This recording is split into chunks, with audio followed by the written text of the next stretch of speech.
നമ്മൾ നല്ല നിലക്ക് ജീവിച്ചാൽ 7 തലമുറ അതിൻ്റെ ഗുണം അനുഭവിക്കും. 1 2 ഒരു മനുഷ്യൻ നല്ല നിലയിൽ ജീവിച്ചാൽ 7 തലമുറ അതിൻ്റെ ഗുണം അനുഭവിക്കുമെന്നാണ്. അതുകൊണ്ട് മഹല്ലത്തിൻ്റെ ബറക്കത്തിന് വേണ്ടി എല്ലാവരും ഒത്തൊരുമിച്ച് പ്രവർത്തിക്കണം. ജീവിതത്തിലെ എല്ലാ കാര്യങ്ങളും ബറക്കത്തുള്ളതാക്കി മാറ്റണം. ഈ സദസ്സിൽ പ്രധാനമായും പറയേണ്ടത് മക്കളിലെ ബറക്കത്താണെന്ന് ഞാൻ വിചാരിക്കുന്നു. 5 കാര്യങ്ങൾ സൂക്ഷിച്ചാൽ ബറക്കത്തുള്ള മക്കളുണ്ടാകും. 1 മക്കൾ ആഗ്രഹിച്ചുകൊണ്ട് നേടുന്നതായിരിക്കണം എന്നതാണ്. മക്കൾ ഇടങ്ങേറായിട്ട് കിട്ടിയതാവാൻ പാടില്ല. ആഗ്രഹിച്ച് കിട്ടുന്ന എന്തിനും ഗുണം കൂടുതലായിരിക്കും. പടച്ചോനെ ഒരു മൊബൈൽ കിട്ടിയെങ്കിൽ അല്ലാന്ന് പൂതി വെച്ചിങ്ങനെ നടക്കുമ്പോൾ ഒരു മൊബൈൽ കിട്ടിയാൽ നല്ലോണം ഉപകാരത്തിൽപ്പെടും. ഒരു മൊബൈൽ ഉണ്ട്, എന്നാലും എടുത്തോളി പറഞ്ഞങ്ങാണ്ട് 2 3 തന്നാലോ ഗുണം വളരെ കുറവായിരിക്കും. ആഗ്രഹിച്ച് കിട്ടുന്നതിന് ഗുണം കൂടുതലാണ്. ഞാൻ പറഞ്ഞ നിങ്ങൾ നല്ലോണം മനസ്സിലാക്കണം. നമ്മളെ മക്കളൊക്കെ ആഗ്രഹിച്ചിട്ട് കിട്ടിയാൽ തന്നെയാണോ? തലാട്ടിയിട്ട് കാര്യമില്ല, ആണോ? മനസ്സുകൊണ്ട് തലാട്ടണം. ആണ്. കല്യാണം കഴിഞ്ഞാൽ പുതിയ തലമുറ കല്യാണം കഴിഞ്ഞാൽ ആദ്യം തീരുമാനിക്കുക എന്താ അറിയോ? നമുക്കൊരു 4 കൊല്ലത്തിന് കുട്ടികൾ വേണ്ട എന്നാണ്. അതല്ല ആദ്യത്തെ തീരുമാനം. അങ്ങനെ 1 കൊല്ലം കഴിഞ്ഞ് 1.5 കൊല്ലം കഴിഞ്ഞ് ഭാര്യ ഗർഭിണിയായി. അങ്ങനെ സൈനുദ്ദീൻ മാഷ് സുബഹി നിസ്കാരം കഴിഞ്ഞിട്ട് ചായപ്പീടിയിലേക്ക് ചായ കുടിക്കാൻ വേണ്ടി ചെന്നപ്പോൾ കാൽച്ചായയും പുട്ടും കഷ്ണം ഓർഡർ ചെയ്തിട്ട് ഇങ്ങനെ ഇരിക്കുമ്പോൾ അസീസ് മാഷ് വരുന്നുണ്ട്. അപ്പോൾ അസീസ് മാഷോട് പറഞ്ഞു, മാഷേ സംഗതി പറ്റിച്ചു എന്നാ തോന്നുന്നു കേട്ടോ, പെണ്ണുങ്ങൾക്ക് ഈ മാസം കുളി ഉണ്ടായിട്ടില്ല. ഏത്? സിറാത്ത് പാലം കിടക്കുമ്പോൾ കയ്യുമ്മ പിടിക്കാനുള്ള ഒരു കുട്ടി ഓൻ്റെ പെണ്ണുങ്ങളെ ഉദരത്തിൽ വളർന്നു വരുന്നതിനെ കുറിച്ച് ഓൻ്റെ ആദ്യത്തെ പ്രതികരണം കുടുങ്ങിയെന്നാ തോന്നണത് എന്നാണ്. പിന്നെ എങ്ങനെ കുടുങ്ങാതിരിക്കുക? ആഗ്രഹിച്ച് കിട്ടിയതാണ് കുട്ടികളെ. ഫസ്റ്റ് വേണ്ടത് മക്കളിൽ ബറക്കത്തുണ്ടാവണമെങ്കിൽ ആഗ്രഹമുണ്ടായിരിക്കണം. ഏത് സാധനം അങ്ങനെയാണ്, ആഗ്രഹിച്ച് കിട്ടിയതിന് ബറക്കത്ത് കൂടുതലായിരിക്കും. ആണുങ്ങൾ മാത്രമല്ല, വെള്ളം കോരാൻ വേണ്ടി ചെന്നപ്പോ സൈനബ മറിയമോനെ കണ്ടപ്പോ പറഞ്ഞു, മറിയമോ സംഗതി പറ്റിച്ചു എന്നാ തോന്നുന്നു കേട്ടോ, ഈ മാസം കുളി ഉണ്ടായിട്ടില്ല എന്ന്. ഇങ്ങനെ പറ്റിച്ചതും കുടുങ്ങിയതൊക്കെയാണ് നമ്മളെ കുട്ടികൾ വെച്ചാൽ എങ്ങനെ ബറക്കത്തുണ്ടാവുക? ഇനിയിപ്പോൾ എന്താ കാട്ടോ ഉസ്താദേ? അല്ലാ, അതിപ്പോൾ അന്ന് അങ്ങനെ അബദ്ധം പറ്റിയതാണ്, സംഗതി ആഗ്രഹിച്ച തന്നെയാണ് അള്ളാഹു എന്ന് ഇപ്പോൾ പറയണം. വേറെ എന്താ വഴിയുള്ളത്? ബിസ്മിയെല്ലാം മറന്നാൽ ഇടക്ക് ബിസ്മില്ല അല്ല, അപ്പം എന്താ കാട്ടണം? അങ്ങനെയല്ലേ? ബിസ്മിയെല്ലാം മറന്ന് ചോറയും കഴിഞ്ഞാൽ പിന്നെന്തേ പറഞ്ഞു, ഒരു പിടിയും കൂടി ഏറിട്ടിട്ട് ബിസ്മില്ലിട്ട് കഴിക്കണം എന്ന്. അങ്ങനെയൊക്കെയല്ല ഇനി വഴിയുള്ളൂ. സംഗതി ഇനിയിപ്പോൾ എന്താ കാട്ടുക എന്ന് ചോദിച്ചാൽ ഇപ്പം നേരാക്കുക എന്നല്ലാതെ അരിഞ്ഞ് വേറെ വഴി പറഞ്ഞു തരാനൊന്നുമില്ല. ഒന്നതാണ് കാര്യം, ഒന്നതാണ് ആഗ്രഹിച്ച് കിട്ടിയാൽ ബറക്കത്ത് കൂടുതലായിരിക്കും. അപ്പോൾ മക്കൾ ആഗ്രഹിച്ച് കിട്ടിയതായിരിക്കണം എന്നതാണ് ഒരു കാര്യം. രണ്ടാമത്തെ കാര്യം, ബറക്കത്തുള്ള പേര് നൽകണം. അത് ഞാൻ നേരത്തെ പറഞ്ഞു. മക്കളിൽ ബറക്കത്തുണ്ടാവാൻ ബറക്കത്തുള്ള പേരുകൾ നൽകണം. ബറക്കത്തുള്ള പേര് എന്ന് പറഞ്ഞാൽ പേര് 3 ബന്ധങ്ങളാണ് പേരിനുള്ളത്. 1 പേരിൻ്റെ അർത്ഥം, 2 പേരിൻ്റെ ഉദ്ദേശം, 3-മത്തേത് പേരിൻ്റെ ചരിത്രവുമായുള്ള ബന്ധം. 3 കാര്യങ്ങളാണ്. അവിടെ എന്തെങ്കിലുണ്ടോ?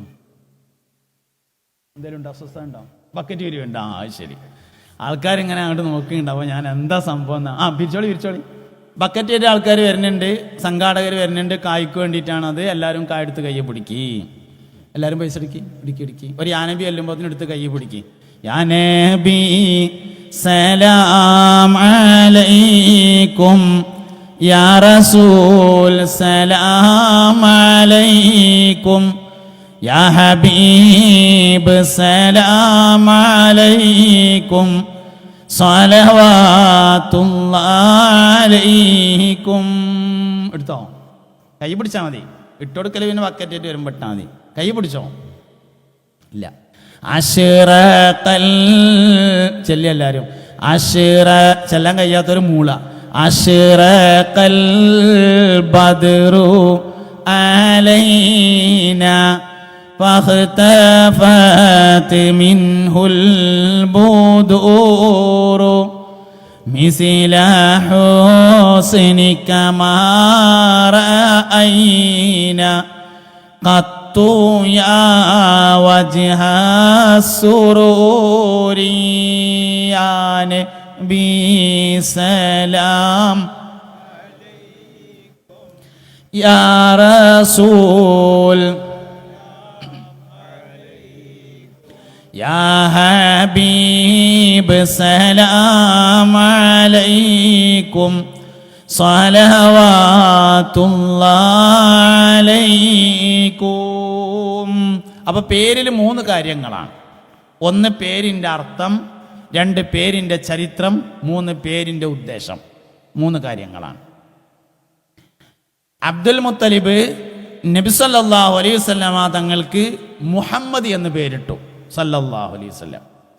അപ്പോൾ അബ്ദുൽ മുത്തലിബിനോട് ആളുകൾ ചോദിച്ചു, അബ്ദുൽ മുത്തലിബേ, ഇങ്ങനെ ഒരു പേര് മുൻഗാമികളൊന്നും ഇട്ടിട്ടില്ലല്ലോ, ഇതെന്താ ഒരു പുതിയ പേര്?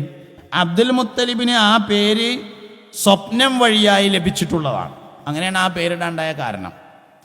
അപ്പോൾ അബ്ദുൽ മുത്തലിബ് പറഞ്ഞു, അറത്തു അയ്യഹ്മദഹു മനലൽ ഖബ്റാ മുഹമ്മദൻ സമ്മൗ നബിയൽ ഹുദാ വഹുവ അഹഖുൻ നാസി ബിൽ ഹംദി صلى عليه الله ما أشرقت شمس الضحى في ذلك السعد. ബക്കറ്റ് ഒരു സ്പീഡാക്കി ആൾക്കാരൊക്കെ അയിമക്കാൻ നോക്കണേ. ഇങ്ങോട്ട് ഞാൻ ആരും നോക്കണില്ല.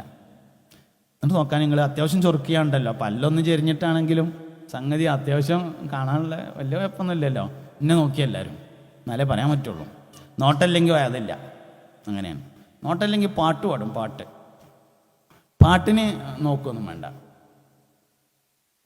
മണ്ണിലെ നല്ലൊരു നാട്ടില് മക്കത്തെ നല്ലൊരു വീട്ടില് മന്നാന്റെ ദൂതർ മുഹമ്മദ് മാണിക്കല്ലായി പിറന്നത്.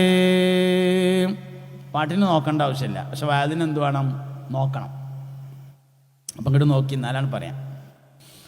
മുഅ്മിനീങ്ങളെ പേരിടുമ്പോൾ 3 കാര്യങ്ങളാണ് നോക്കേണ്ടത്. ഇത് പറഞ്ഞാൽ വേറൊരു കുഴപ്പമുണ്ട്. നാളെ നേരം വെക്കുമ്പോൾ വാട്സപ്പ് നമ്പർ എടുത്താണ്ട് വരും, ഉസ്താദേ എൻ്റെ കുട്ടിക്ക് ഒരു പേര് പറഞ്ഞു തരുമോ? ആ പണി ഇല്ല കേട്ടോ. എങ്ങനെ പേരിടേണ്ടത് എന്ന് പറഞ്ഞു തരാൻ മാത്രമേ ചെയ്യുള്ളൂ, പേര് പറഞ്ഞു തരൂല. എന്നാൽ പിന്നെ അതന്നെ ഒരു പണിയാവൂല മനുഷ്യന്. ലോകത്തുള്ള മനുഷ്യന്മാർക്കൊക്കെ പേരിടേണ്ടത് 3 കാര്യങ്ങളാണ് നോക്കേണ്ടത്. 1 പേരിൻ്റെ അർത്ഥം, അത് പ്രധാനമാണ്. അർത്ഥത്തേക്കാൾ പ്രധാനമാണ് പേരിൻ്റെ ഉദ്ദേശം. എന്തിനു വേണ്ടിയാണ് ആ പേരിട്ടത്? സിറാത്ത് പാലം കടക്കാനാണെങ്കിൽ അതിനനുസരിച്ച പേര്, ഹാഫിളാക്കാനാണെങ്കിൽ അതിനനുസരിച്ച പേര്, ആലിമാക്കാനാണെങ്കിൽ അതിനനുസരിച്ച പേര്, ഡോക്ടറാക്കാനാണെങ്കിൽ അതിനനുസരിച്ച പേരിടണം, എഞ്ചിനീയർ ആക്കാനാണെങ്കിൽ അതിനനുസരിച്ച പേരിടണം. പേര് വളരെ പ്രധാനമാണ്. അതിൻ്റെ സംഗതി. അപ്പം അതുകൊണ്ട് 2ാമത്തേത് ഉദ്ദേശം, അബ്ദുൽ മുത്തലിബാണ് നബി തങ്ങൾക്ക് സല്ലല്ലാഹു അലൈഹി വസല്ലമക്ക് മുഹമ്മദ് എന്ന് പേരിട്ടത്.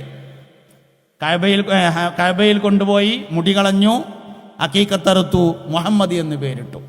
അപ്പോൾ ആളുകൾ ചോദിച്ചു, എന്താ അബ്ദുൽ മുത്തലിബേ ഇതുവരെ കേട്ടുകേൾവിയില്ലാത്തൊരു പേരിട്ടത്? അതിൽ പറഞ്ഞു, അറത്തു അയ്യഹ്മദഹു മൻ അലൽ ഖബ്റാ, ഭൂമി ലോകത്തുള്ള എല്ലാവരും ഈ കുട്ടിയെ പ്രശംസിക്കണമെന്നതാണ് എൻ്റെ ഉദ്ദേശം.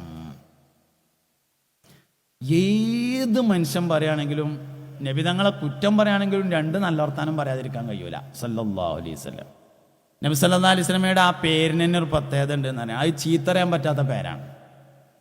ആ മുഹമ്മദ് എന്നുള്ളതിൻ്റെ അർത്ഥം സ്തുതിക്കപ്പെട്ടവൻ എന്നാണല്ലോ. എടാ, സ്തുതിക്കപ്പെട്ടവനെ അനക്യം കാണിച്ചു തരാമെന്ന് പറയാൻ കഴിയൂലല്ലോ. ചീത്തറിയാൻ പറ്റാത്ത പേരാണ് അത്. അങ്ങനെ ധാരാളം പ്രത്യേകതകൾ. എന്താ വിഷയം? അബ്ദുൽ മുത്തലിബിൻ്റെ ഉദ്ദേശമാണ് അതിലെ പ്രധാനപ്പെട്ട വിഷയം. ഇനി 3ാമത്തെ ഒരു കാര്യമുണ്ട്, പേരിന് ചരിത്രവുമായി ബന്ധമുണ്ടായിരിക്കണം.